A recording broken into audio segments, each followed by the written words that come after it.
ci seen teewaay yéen presse bi yëpp ci seen mobilisation di gërëm monsieur le directeur donc de l'école nationale supérieure des mines et de la géologie ñu xamee woon ko ci turu IST muy Institut des sciences et de la terre des sciences de la terre Mouhamadane Diène ci dalal bi mu dalal ma fii ci école nationale supérieure des mines et de la géologie mu nekk nag barabu xam-xam mais barabu tàggat boo xam ne dañ fiy tàggatee ay ndawu Sénégal ñu nekk ay ingénieurs yoo xam ne dañuy yëngatu ci lépp luy jëm ci les géosciences te mu jëm ci suuf si ñoo xam ay hydrogéologue la ndox yu nekk ci suuf moo ñoo xam ne ci métier wu mine la ak géologie te comme ni ko monsieur le directeur waxee école bii de formé na ay doomi Sénégal yu mag yoo xam ne occupé nañu ay stations yu gën a mag ci réew mi et ci administration comme ci secteur privé dans le domaine minier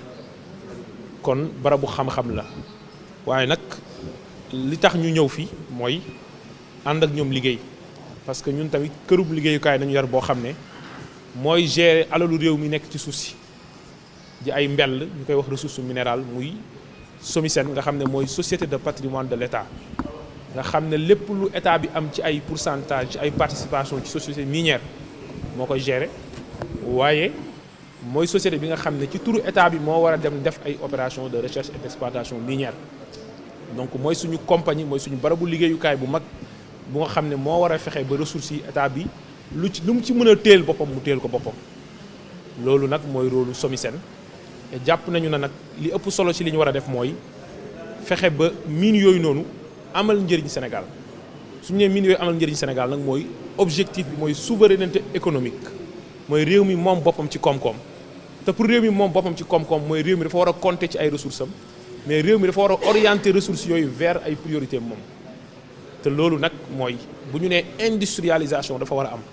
naka nañu war a fexee ba fer bi nekk Falémé naka nañu war a fexee ba fer bi nekk Ololdu mu permettre ñu am une unité sidérurgique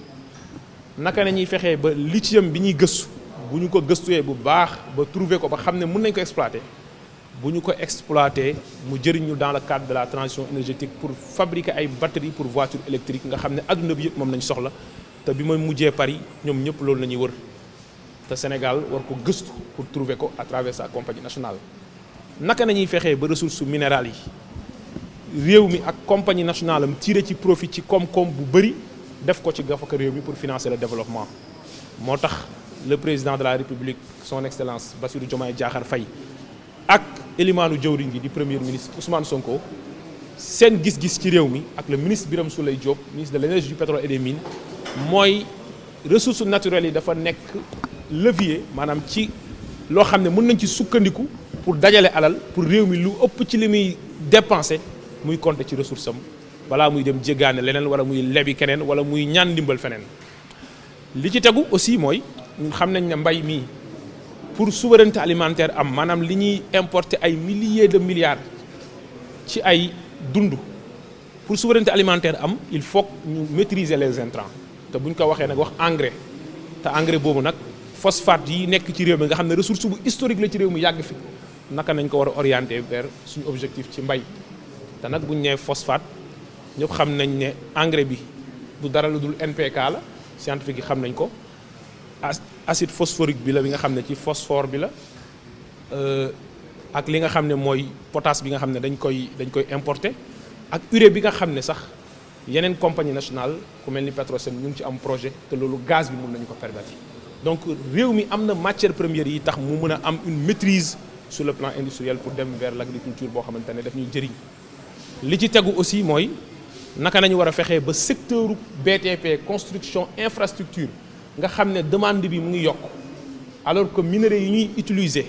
di ko jëlee ci suuf si di ko tibb lu mel ni basalte bi mu ngi en cours d'épuisement naka nañuy war a xoolee lu ñuy wax les minéraux de substitution lu mel ni silex bi lu mel ni argile bi lu mel ni grès bi ak beneen minéraux ñu expérimenté lu bees gëstu pour am ay tabax ci BTP ci infrastructure publique ay tabax ci dëkkuwaay yoo xamante ne matière première bi d'abord dina disponible muy approvisionnement ñaareel bi mooy dina yomb ci njëg bi ci sénégalais yi pour dëkkuwaay yomb mais ñetteel bi dinañ tabax yoo xam ne yu baax la yu durable la yoo xamante ne respecte na environnement ak lu ñuy wax écologie loolu yëpp nag ay gis-gisu SOMISEN la te mu war cee taxaw war cee liggéey pour réew mi moom boppam mais war cee liggéey pour réew mi nag lu ñuy wax projet boo xam ne Sénégal prospère souverain juste dans une Afrique en progrès loolu nañu bëgg te loolu nag pour nag mettre ci l'accent il faut que doomi sénégalais yi ànd ak ñoom xalaat loolu def ay projection dans le long terme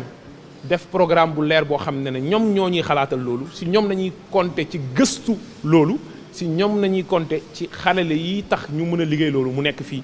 kon école bi état bi ñu ko fekk dinañ ci waxtaan ak autorités yi te incha allah dinañ def tout ba gëdd bi mu war a am mu am ko pour mun ñu former ay junni ndaw yi Sénégal yoo xam ne mine ak géologie dinañu ci mun jàppale bu baax muy gëstu ressources yi ak ànd ak sénégalais yi jëriñoo ko comme ni ko article 25-1 bu constitution bu waxee que les ressources naturelles appartiennent au peuple ñu ngi leen di sant yéen ñëpp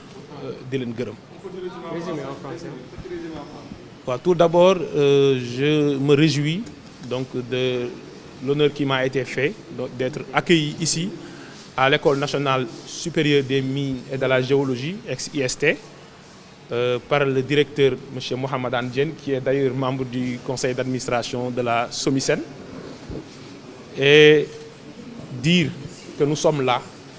pour réfléchir ensemble sur des voies et des moyens de collaboration entre la Société des mines du Sénégal, qui est la société censée gérer le patrimoine minier de l'État, et l'École nationale supérieure des mines et de la géologie, qui forme le personnel local, qui forme le capital sénégalais, ouest-africain et africain au service du secteur minier. Et nous considérons que ce secteur doit être essentiellement orienté vers l'objectif commun d'atteinte de la souveraineté économique. Et pour bâtir une économie endogène, il faut compter sur nos propres ressources.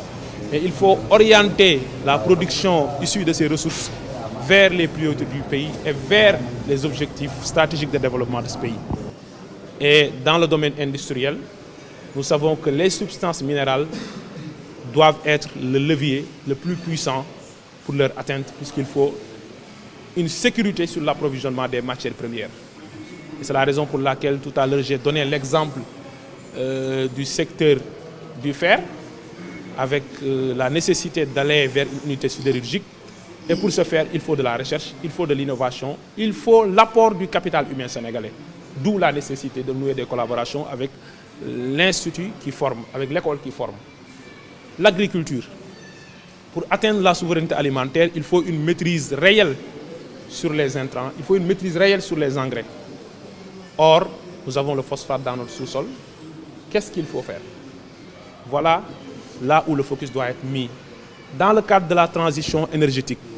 les minéraux stratégiques, les minéraux critiques, les minéraux rares, le lithium, le cuivre, le manganèse, le cobalt. Aujourd'hui, la SOMISEN a un important projet d'exploration donc de ces substances minérales